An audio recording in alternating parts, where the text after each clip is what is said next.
and then you probably get relocation offers like, we'll return this, we'll return that, we'll pay you this, we'll pay you that. Then I have friends who paid close to £2,000, if not more, to employers to give them COS of £199.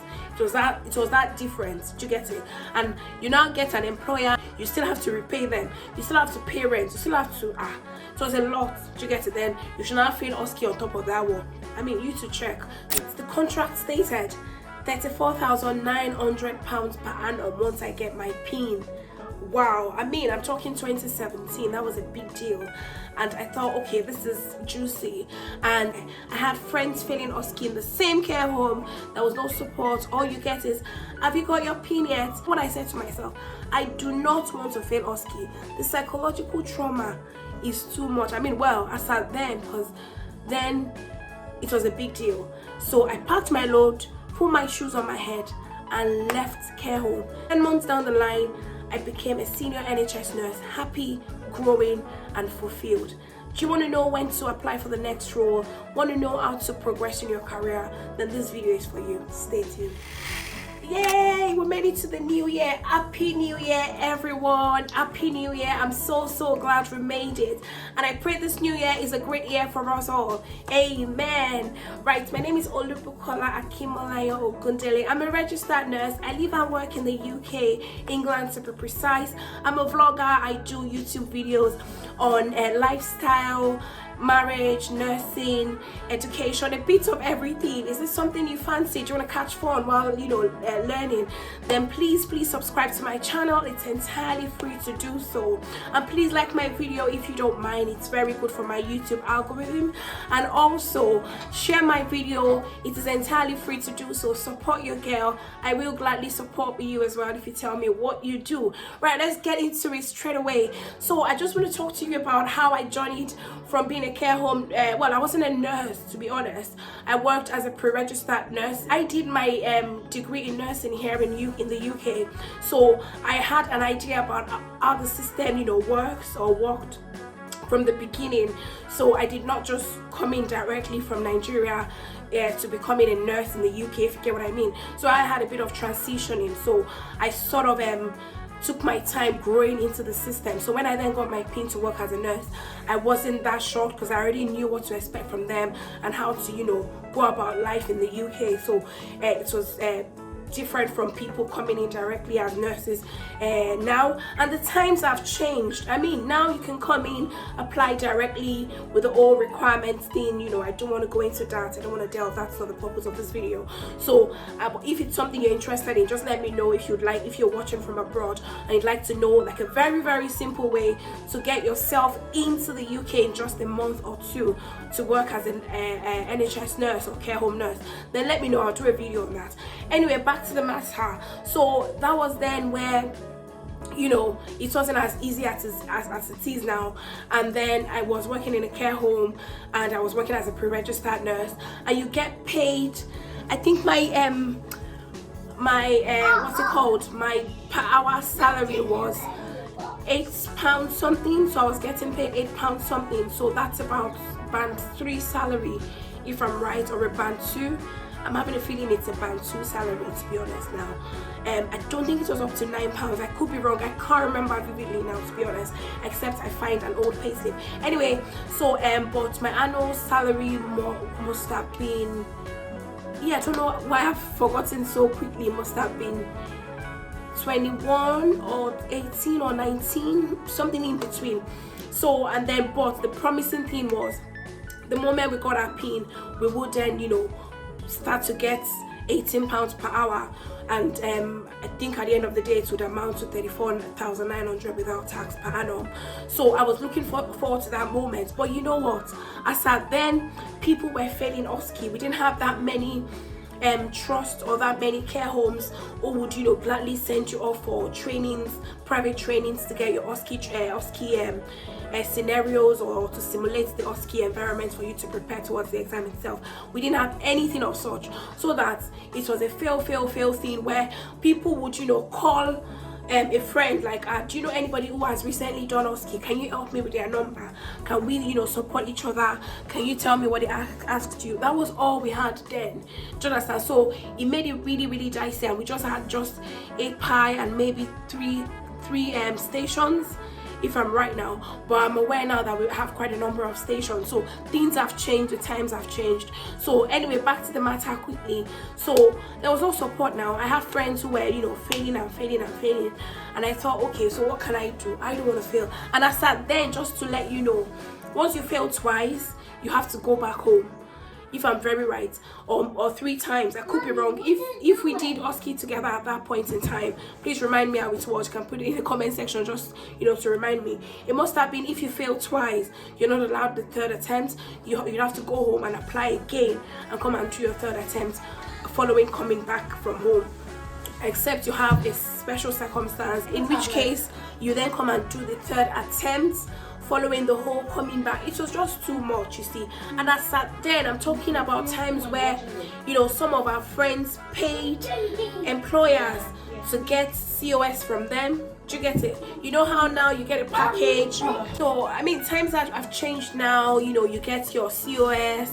I mean, COS is only £199, but in the UK, no £1 is a big deal here.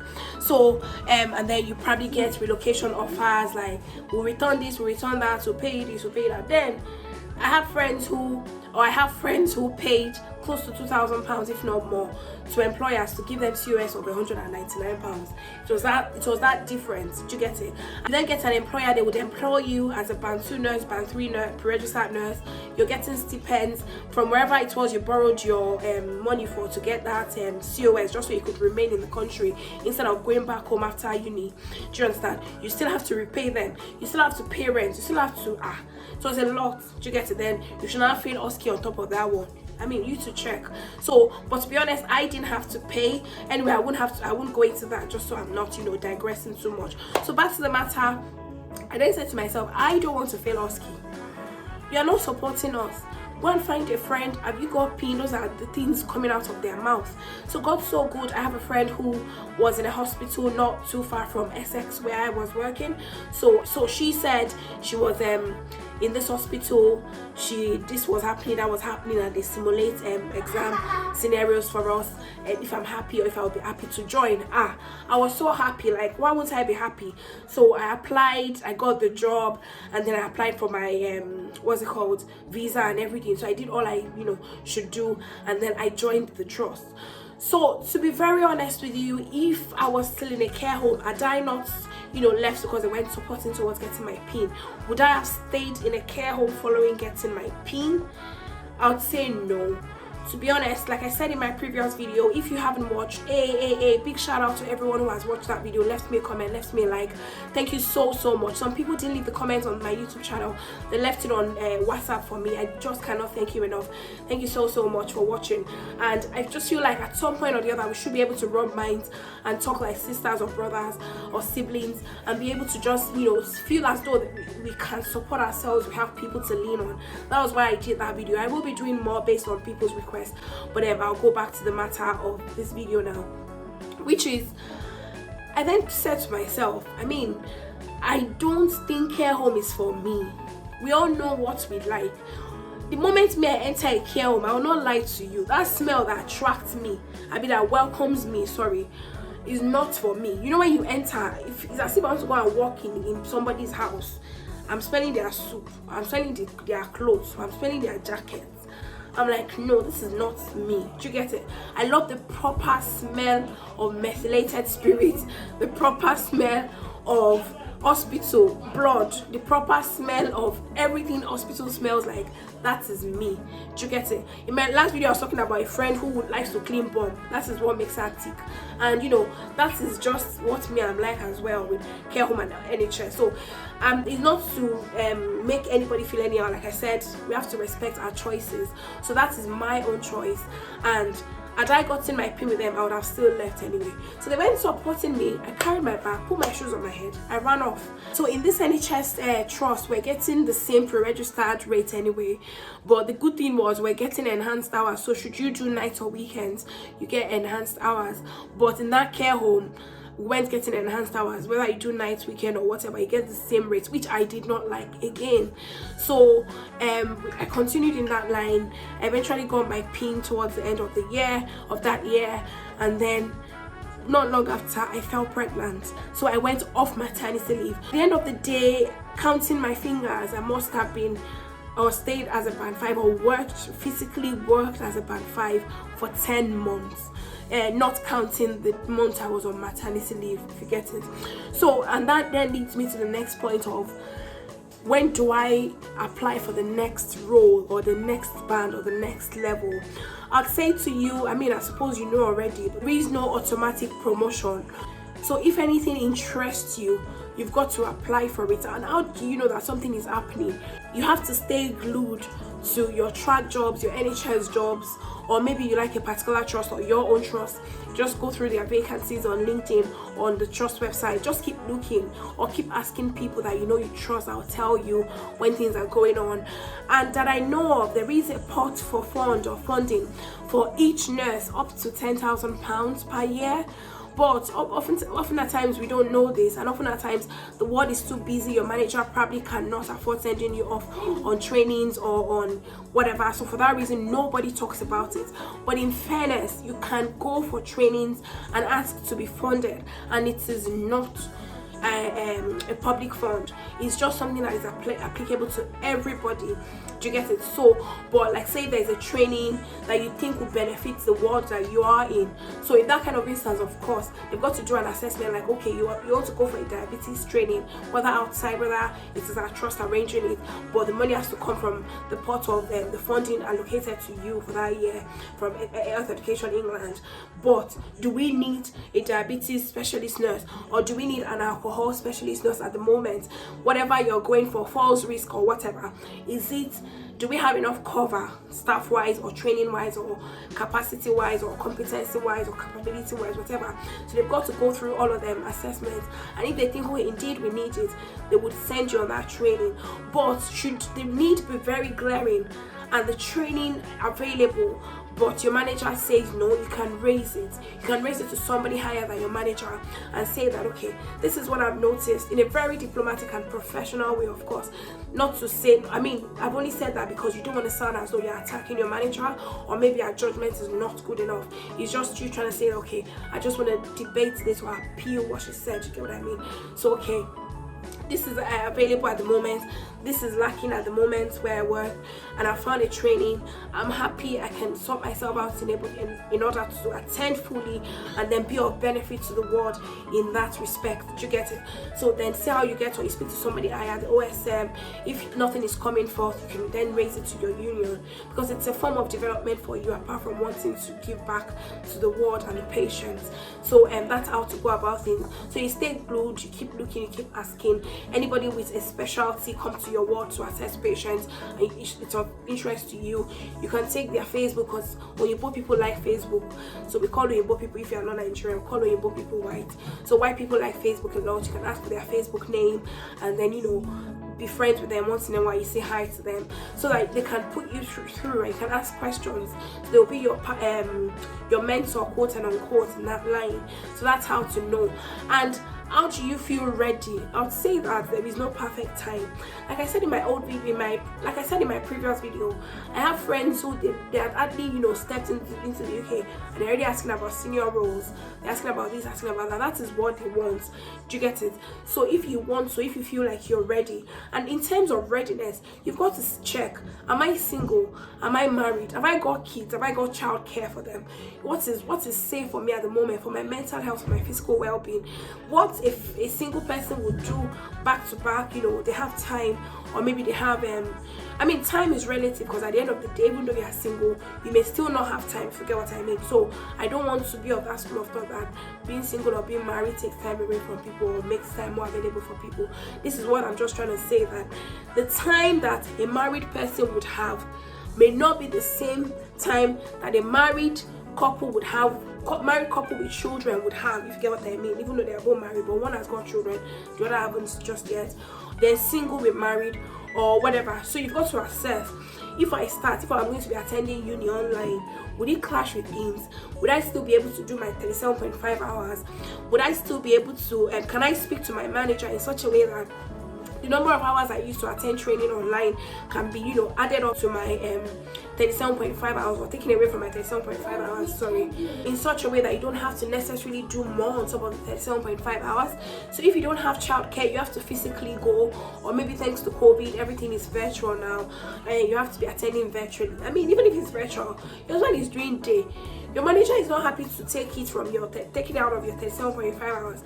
It means it's an add-on after you attend your 3 days a week work or job for the week, shift, I mean, or maybe it's 4 weeks for that, 4 days for that week, and then you still have to sit on top of the computer.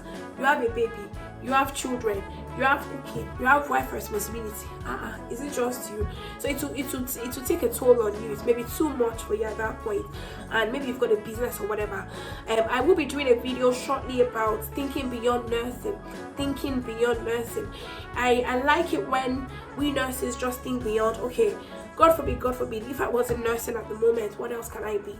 Do you get it? And that's why that mindset is why people, are more independent financially, in such a way that they don't have to necessarily do nursing a week or per month to have money. So I want us all to get to that point. Anyway, that's another video. So in summary, when to know is just when you feel ready in yourself, your physical self, your finances, your time, your family. Everybody has got their own family dynamics, so you've got to assess if you feel ready. I mean, if you don't feel ready this year, God spare our lives. Who says you can't do it next year, even though the whole world is doing it now? So you've got to assess. So don't do gumbody. Don't do because one person is doing it and so what. So many people have done it before them. So many people will do it after them. Children that they haven't even given birth to will still do these things. So do not feel rushed at all. So it's good to aspire, it's good to want to do stuff, but you've still got to assess things around you and then put your priorities right, of course. So I really hope that answers the question around when do I go for the next level. And also, speaking of preparing yourself for the next level after you've done all of your assessments, is, for instance, if you want to apply for a job, you probably need to take up some training, some free trainings on EFLH. I will put the link in my description box.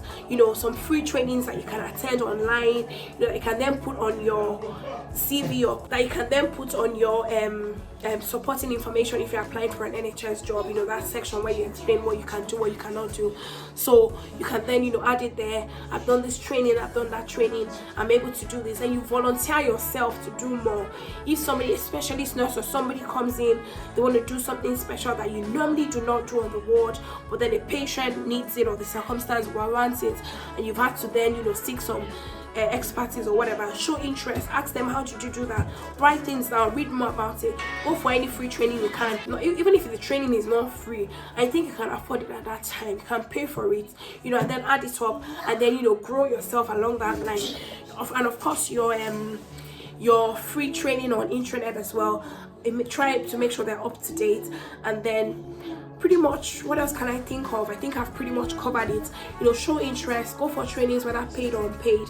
We use money to find money at the end of the day, and that's it. And then begin to apply. So when you're applying and you need support, you could ask people around. I'm applying for this role. Maybe people that you have made your mentor, like I mentioned here and there. I'm applying for this role. Please, what can I put in my supporting information? How can I best prepare for my interview so that I can get the job? Because getting shortlisted for the interview is just one step. Getting successful in the interview is another step, which is even more important. So that's how I can best summarize it. So do I feel okay at the moment? Do I feel fulfilled? Oh yes, I feel fulfilled. I love NHS. Going up the band is not something I'm fussy about, because at the end of the day we all know why we've come here, I love it. Like I said in my previous video, want to say to our children, oh, mommy is this, mommy is that, mommy achieved this, mommy attained that, just so it's an inspiration and motivation for them. But at the end of the day, we need money to take care of them. Do you get it? So at the end of the day, we've got to find a balance, and we need time, family time as well. So ability to find a balance, that work-life balance, is also very important. So that being said, I'm not a die-hard going up this band person, so I still try to find a balance. Like, okay, if an opportunity comes, I will go for it, but can I reduce my hours if need be? Can I, so that I can have family time? But then how do I get more money? Which then takes me back to the video I said I will do regarding thinking beyond nursing, because how can I get money if I choose, okay, this week I'm supposed to be doing my 37.5 hours, even though I'm a band 8 nurse or a band 9 nurse, but I do not feel like it, because I feel the children are due for vacation, or maybe this, maybe that, and I do not want to ring in sick because I'll be getting sick pay or whatever, or you just want to go off. Do you get it?